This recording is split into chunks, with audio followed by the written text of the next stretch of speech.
Good evening. So I'm heading out for a walk with VPD-K9 Bear and VPD-K9 Xxanto, who's staying with us for the weekend. Two intact males. They're just meeting for the first time. Bear is 7 months old. Xxanto quit. He's not doing anything wrong, but I'm also de-escalating, right? So sometimes ego, I'll call it ego, testosterone comes into play, right? I'm not a big fan of throwing dogs into the mix and letting them sort it out. There's a time and a place for that, yes, but not as a huge dominance fight, right? Because otherwise, these are two large males. Even though Xxanto is alpha by default because of his age, they are both very confident. And technically, this is Bear's turf. So he would have every right to challenge Xxanto a little bit. But Xxanto also considers us his home away from home. So I have the two dogs.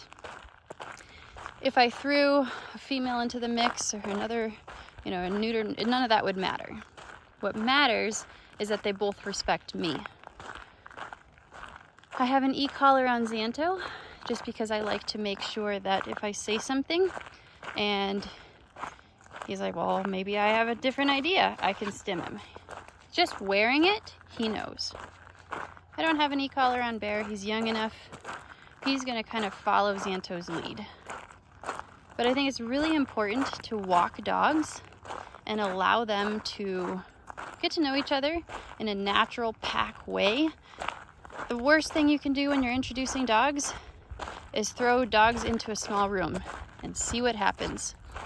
Guarantee if you took these two dogs and you wound them up and you threw them into the same room, something bad is going to happen because dogs are dogs. Even well-socialized, well-trained dogs, you still set them up for success, right? If you get an angry guy and throw him in a bar and give him a bunch of beer, he's probably going to pick a fight. So any excitement, right, where they go to kind of sniff each other quick, I'm going to de-escalate that. All I have to do is mark it verbally, just like that. Is it natural for dogs to sniff each other and kind of check each other out and maybe put their head over the shoulder of the other dog? Sure. But I don't allow that. I don't need it. I'm the pack leader. So there's a fine line between letting dogs be dogs and keeping their testosterone in check. Female dogs are the same way. Right now, I am letting Xxanto know that he is alpha. He just is. He's older. But Bear is second in line. Pretty soon, Bear will be bigger than Xxanto, and he will be the natural alpha. But I'm never going to let a fight determine that. I guess that's the point I'm trying to make. You don't need to watch dogs fight to figure out who the boss is. Right now, if they fought, Xxanto would kick his butt. Why? Because he's older and more experienced. Right? He's in his prime. Almost. I feel like prime for a dog is between 4 and 8. He's almost 4. Bear's just a puppy. Good boy! You heard me say his name. The last thing I need is to have a puppy fighting an adult dog. Got some deer up there. Actually, they're all along there. We have mule deer. Xxanto, don't! So you see that. I don't know if I had my camera on it fast enough. Called out his name. Knock it off. Gave him another little stim there. Bear, quit. Bear, quit. Don't pester him. So Xxanto had taken that small opportunity to go over, put his head over Bear's shoulder, and Bear was a little clueless about it because he's young, but Xxanto was letting him know, oh, Amy's not paying attention. I'm going to make sure you know that I'm the boss.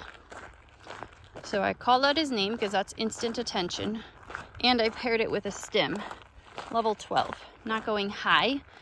It's like a, hey, knock it off, right? You use that tone of voice. People really fail to understand that dogs are pack animals. It is unnatural to take a bunch of dogs and throw them together into a dog park. to take dogs of different sizes, ages, backgrounds, confidence levels, social skills. Dog parks are terrible for that. Especially dog parks on the weekends when everybody's cooped up, nobody's worked their dogs, and they just throw them all into a small yard. It's no wonder you see fights break out. I don't need these two to go at each other, right? And that is how I raise dogs. Most people that have intact dogs cannot have them together. I can. Most people that have intact dogs cannot walk them off leash together. I can. But I'm also the pack leader. And I instill in these dogs a sense of be the bigger man.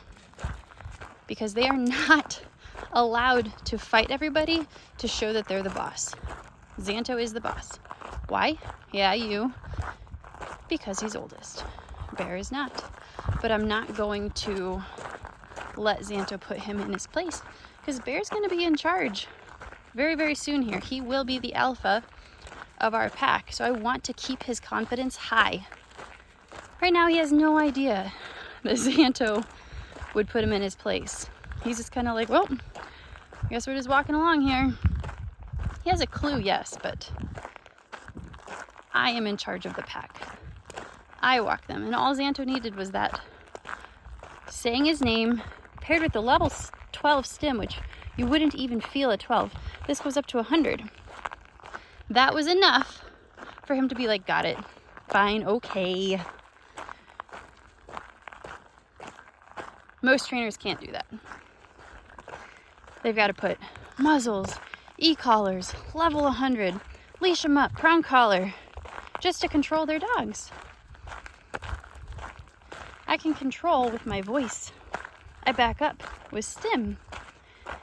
And at one point I had 1, 2, 3 intact males all living together at the same time, going on pack walks together.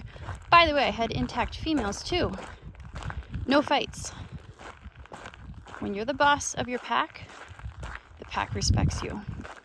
When you set a certain set of rules into play, they follow up, they follow them and they get it. So they're both paying attention. Justin's down there at the pool.